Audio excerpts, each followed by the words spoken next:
Welcome to Wisdom Time. Today we're exploring a fascinating and bold claim from one of the world's most influential texts. It basically says that it's unique and completely impossible to replicate. But what does that actually mean? Let's take a deeper look. You know, when any person, or any text for that matter, claims to be special, our first reaction is probably a bit of skepticism. Is it just being arrogant? Or is there something more going on? Well, it turns out the context is absolutely everything. It really all comes down to the motive, doesn't it? I mean, think about it. Someone at a party just going on and on about how much money they have, that's just ego. But a doctor at an emergency shouting, "Let me through, I'm a doctor." Well, that's not arrogance at all. It's a helpful, totally necessary declaration. The purpose behind the claim changes everything. Okay, so keeping that framework in mind, let's look at the claim itself. The Quran doesn't just sort of imply that it's unique. No, it declares it, loud and clear, as a central part of its message. And it doesn't just state its uniqueness and leave it at that. It actually issues a challenge, one that you can test. The text essentially says, look, if you think this is just man-made, go ahead, try to produce something even remotely like it. This right here is the very core of its claim to be inimitable. So, how have people understood this claim over the centuries? Well, for a long time, the argument has really focused on one key idea. But as we're about to see, that might only be part of the story. The most common argument, the one you'll hear most often, is that its inimitability comes from its literary genius. The idea here is that its style, its eloquence in the original Arabic, is just so sublime that no human could ever hope to match it. And, you know, this focus on language makes a lot of sense when you consider the historical context. 7th century Arabia was a deeply oral culture. Writing wasn't the main thing. Poetry and eloquence were the highest forms of art. A person's honor, even a whole tribe's honor, was tied to how well they could speak. So a message that excelled in that arena would have been seen as incredibly powerful. But this brings us to a really critical question.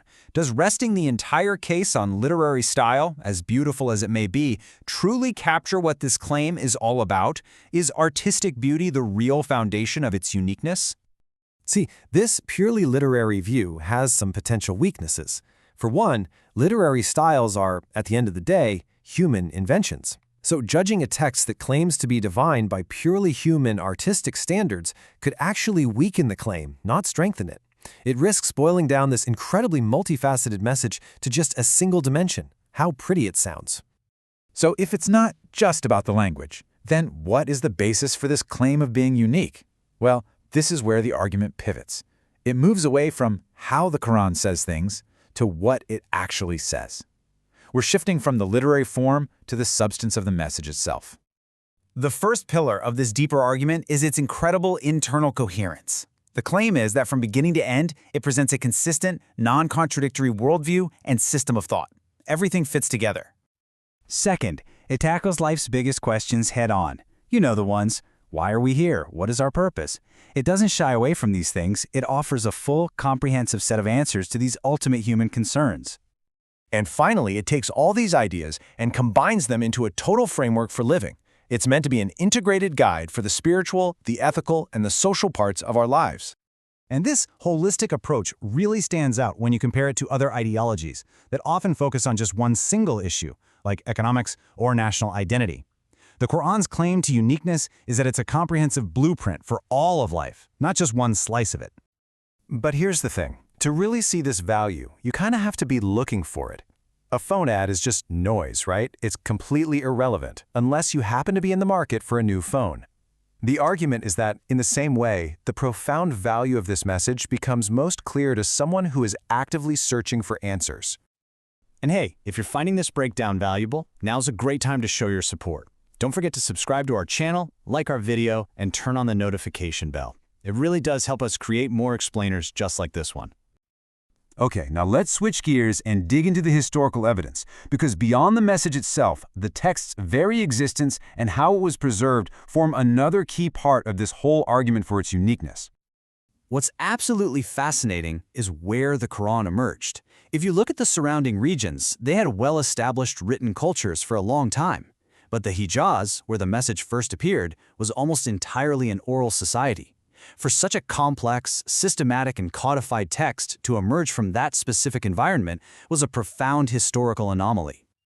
And this isn't just based on old stories. Modern analysis adds a whole other layer. Carbon-14 dating and textual studies have confirmed that over 90% of the Quran we have today dates right back between 600 and 650 AD.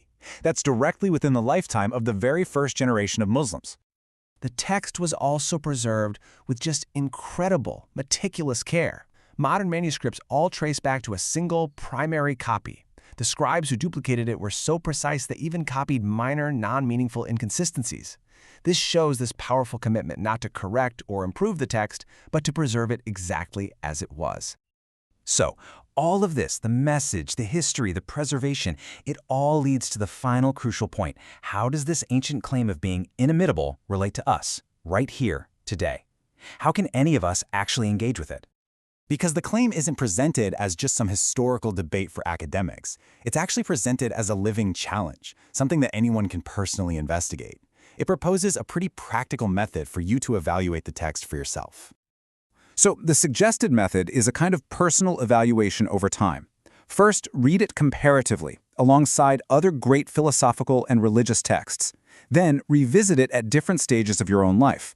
What it means to you as a young person might be different from what it means in middle age. And finally, see how it speaks to you in totally different circumstances, both in times of hardship and in times of ease. Because ultimately, the claim isn't really presented as a literary puzzle to be solved, but as something whose real value is found by the person who is genuinely searching for meaning. And that leaves us with a final thought. What is the true test of a message? Is it its style or its substance, its literary beauty or its blueprint for a meaningful life?